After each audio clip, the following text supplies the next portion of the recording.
Antara penduduk pertama yang tinggal di Madagaskar dipercayai berasal dari Kepulauan Nusantara.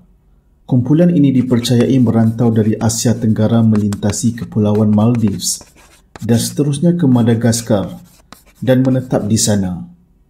Ini dapat diketahui dengan perjumpaan kapal yang mirip dengan reka bentuk kebanyakan kapal yang digunakan di Nusantara ketika itu di Pulau Maldives.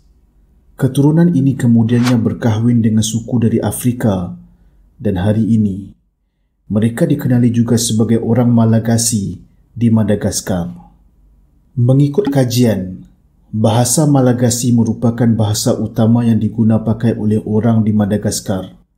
Bahasa Malagasy ini menunjukkan persamaan dengan bahasa yang digunakan oleh suku Dayak Maanyan dari Barito Timur, iaitu di Borneo. Terdapat juga penggunaan perkataan dari bahasa Melayu dan Jawa dalam bahasa Malagasy.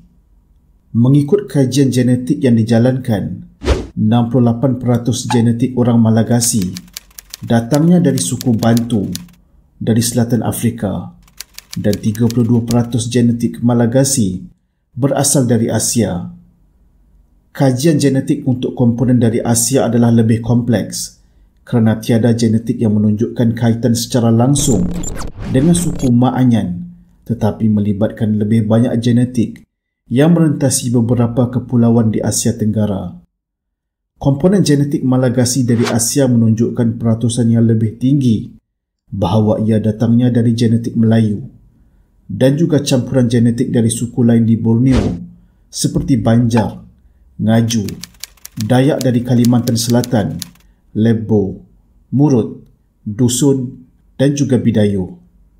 Percampuran genetik Malagasy dengan suku Bantu di selatan Afrika adalah dianggarkan berlaku dalam 1100 sehingga 700 tahun yang lalu, iaitu ketika berlakunya perubahan klimat yang membuatkan suku Bantu berpindah ke Kepulauan Madagaskar.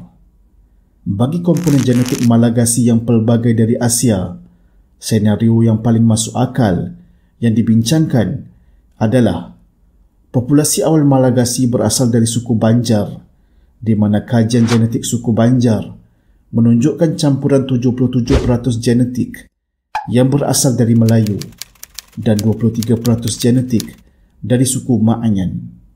Percampuran genetik Melayu dan Maanyan ini dianggarkan berlaku ketika dunia Nusantara giat dengan aktiviti pemerdagangan kerana populasi suku Banjar adalah tinggi di pusat pemerdagangan utama ketika itu.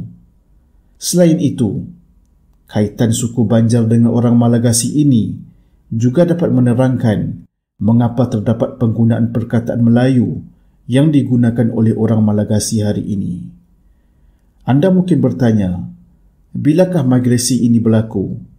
Buat masa ini, tiada lagi informasi tepat berkenaan hal itu. Namun, dianggarkan migrasi ke Madagaskar berkemungkinan telah bermula sejak dari zaman kerajaan Sriwijaya lagi.